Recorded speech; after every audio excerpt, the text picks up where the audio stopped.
Hi everyone, so a couple months ago I filmed a video where I showed you my entire physical TBR. That's a video that's super popular at the moment, and that's basically where you talk through every single book that you own but haven't read yet. But in that video I did neglect to include my Kindle TBR. So today I had the idea to film a video where I talk you through every single book that I own on my Kindle that I haven't read yet.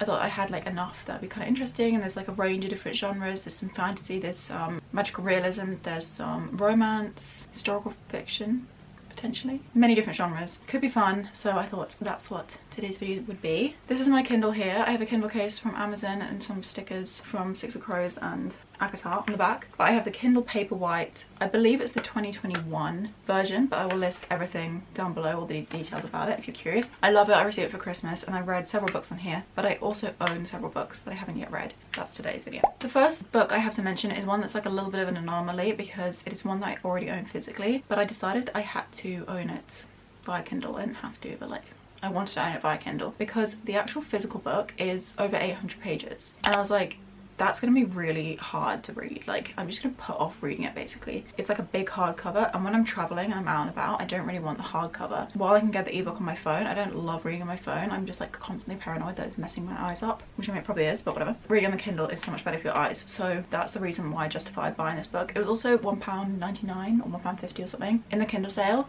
This is a fun fact that I probably should have mentioned at the beginning of the video, but whatever. I only buy books on Kindle if it's in the sale. I will never buy a book that's like £6 on a Kindle because I'm just like, what's the point? You know, I can't bring myself to do that. So I only buy books on Kindle if they're in the deal. Usually they're in the 99p deal, or like they're £1 or something. But occasionally, you know, this is a bigger book, so I didn't mind spending a little bit more than £1. A World Divided, A Queendom Without an Heir, An Ancient Enemy Awakens. I've got my laptop here and I'm going to read you the synopsis. The House of Berethnet has ruled Innis for 1,000 years. Still unwed, Queen Sabran IX must conceive a daughter to protect her realm from destruction, but assassins are getting closer to her door. Eid Durian, do not know how to pronounce any of these names, is an outsider of court. Though she has risen to the position of lady-in-waiting, she is loyal to a hidden society of mages. Eid keeps a watchful eye on Sabran, secretly protecting her with forbidden magic. Across the dark sea, Tane has trained to be a dragon rider since she was a child, but is forced to make a choice that could see her life unravel. Meanwhile, the divided East and West refuse to parley, and forces of chaos are rising from their sleep. So this is an adult fantasy, it has dragons in it. It also features a sapphic relationship, which is very rare within traditional fantasy. It's also originally a retelling of the George and the Dragon myth or story or whatever, legend, tale, whatever word you want to use. And it's about this kind of like divide between the East and the West, like the synopsis just said. So it should be a lot of fun. It's very, very long, but it is a standalone, and it's also broken up into several books, like within the one book. So I think I'm going to try and read it as though it's like a trilogy in one or whatever, to try and get over the fact that I'm reading something that's over 800 pages, because that's not usually the kind of length of book that I gravitate towards. The second book I have to mention is Aristotle and Dante Discovered the Secrets of the Universe by Benjamin Alire Saenz. I do not know how to pronounce his name either, I'm sorry. This book is one that was huge on BookTube, Bookstagram, whatever, the book internet world. Also like Tumblr for some reason. I kind of remember that being a thing. It's a relationship between two boys, and it's like a coming of age novel. So I believe this is just like a contemporary, maybe it's like got a little bit of magical realism or something. Once again, I have the synopsis here so we can read that. Dante can swim, Ari can't. Dante is articulate and self-assured. Ari has a hard time with words and suffers from self-doubt. Dante gets lost in poetry and art. Ari gets lost in thoughts of his older brother who is in prison. Dante is fair-skinned. Ari's features are much darker.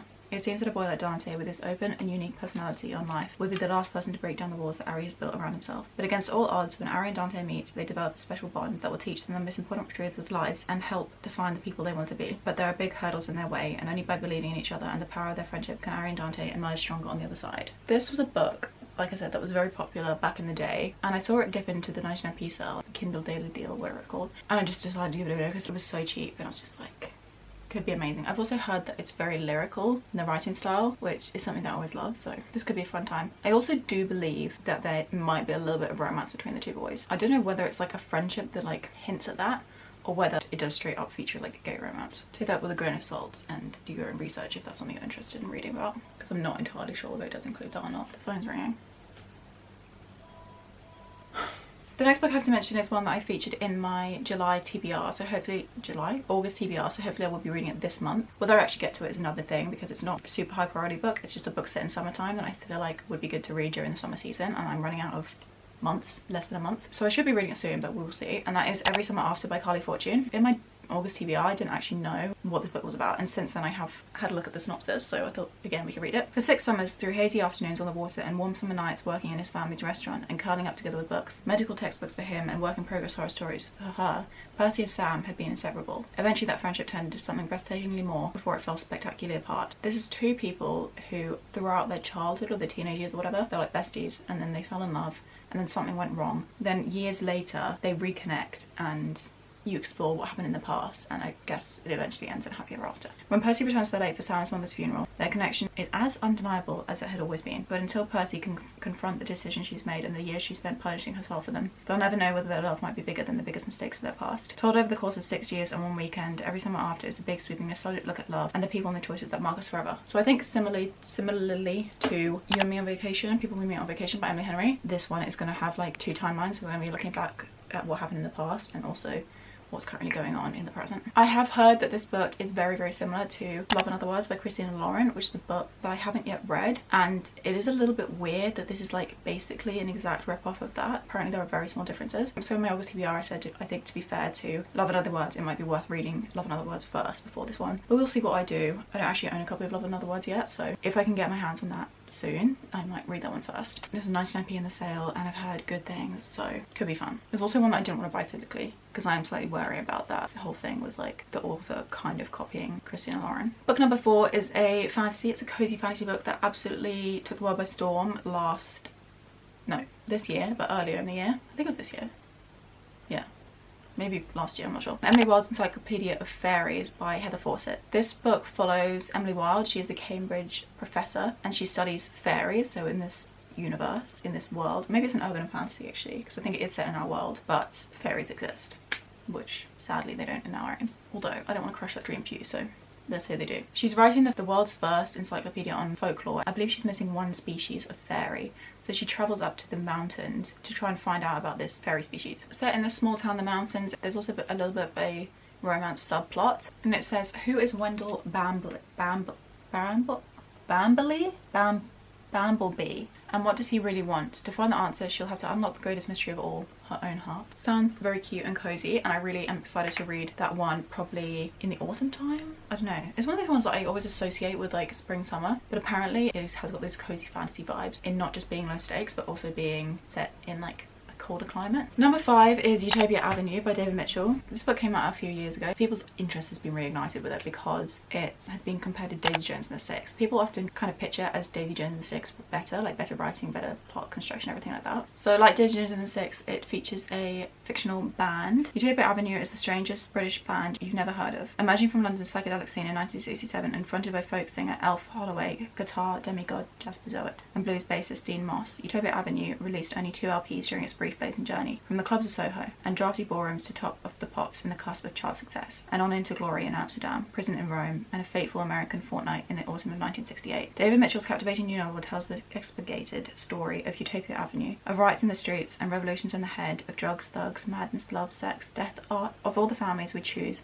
and the ones we don't, of fame's Faustian pact and stardom's wobbly ladder. Can we change the world in turbulent times, or does the world change us? Very intriguing. So I think it just recounts like history of this band that like came out of nothing and out of nowhere, did very well before falling apart. So I think it is very similar to Daisy Jones and the Six in that way. I'm gonna try not to compare the two too much. I really like Daisy Jones and the Six. It's not my favourite book I've ever read, but I did love it a lot. I'm very interested by this one because I also know that David Mitchell is like a best-selling author for other books. Utopia Avenue is one that I've had on my TBR for a little while, so when I saw it dip into 99p sale, again snapped it up. Another book that's almost as popular as Emily Wilde's Encyclopaedia of Faeries is Daughter of No Worlds by Carissa Broadbent. So this author wrote The Serpent and the Wings of Night, I believe, which was a massive romance, fantasy romance, whatever, that really took off last year, this year. The end of 2022 and the beginning of 2023 just like merged into one for me. Plot of this book reminds me of Throne of Glass, first book in the Throne of Glass series, which I liked but I didn't love, so I'm hoping to kind of get what people like at Throne of Glass, like through this book, perhaps. A former slave fighting for justice, a reclusive warrior who no longer believes it exists, and a dark magic that will entangle their fates. Ripped from a forgotten homeland as a child, Tasana learned how to survive with nothing but a sharp wit and a touch of magic. But the night she tries to buy her freedom, she barely escapes with her life. Desperate to save the best friend she left behind,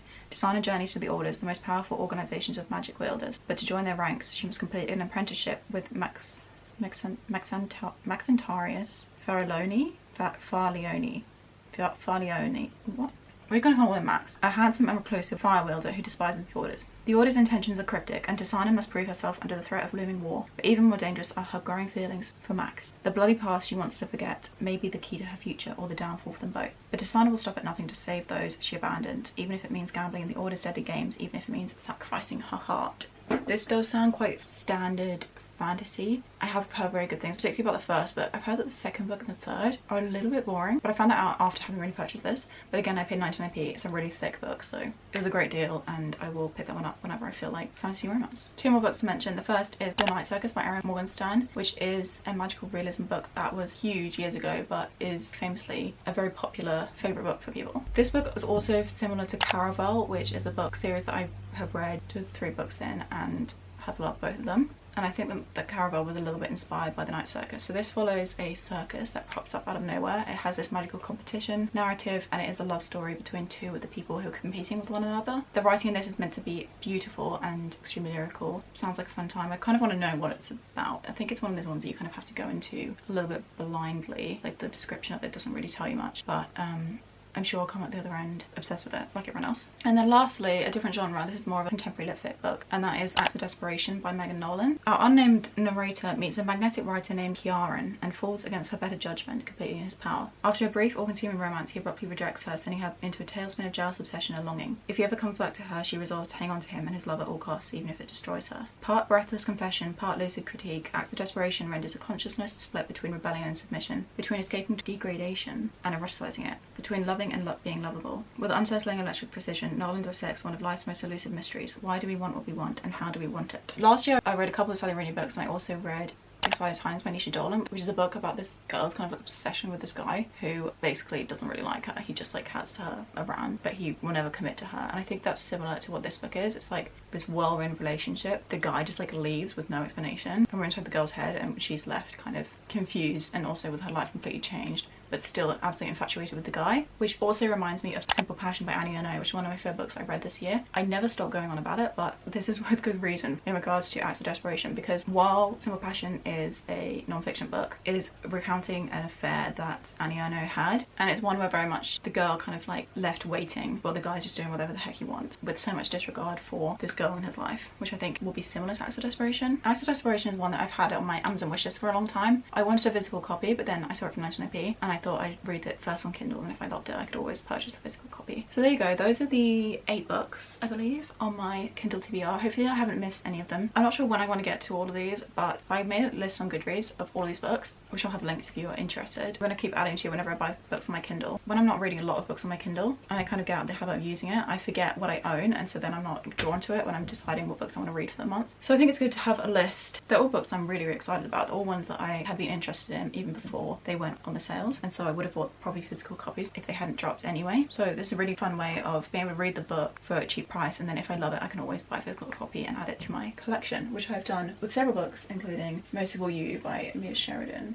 There you go. I hope you guys enjoyed the video. I hope this was kind of interesting. I'm not sure how entertaining it would have been, like how informative, but definitely keep an eye out for the Kindle daily deals. They are great. You can also read Kindle books via your phone, even though I've just gone on about how like reading on your phone is not good for you. That's definitely a way that you can read books if you don't own a Kindle yourself, but I do recommend a Kindle. I have loved it. I really love owning physical books and reading on my Kindle, because you can definitely do both. You don't have to choose one or the other. I know they are kind of a bit pricey, but they do have sales, they do drop in price, and you don't need to get like the newest version, but whatever. There we go. That's it. Enough Kindle preaching. I'm gonna go now. Thank you so much for watching the video. If you enjoyed it, give it a thumbs up so I can tell this was something that you were into, and I'll see you very soon for another video.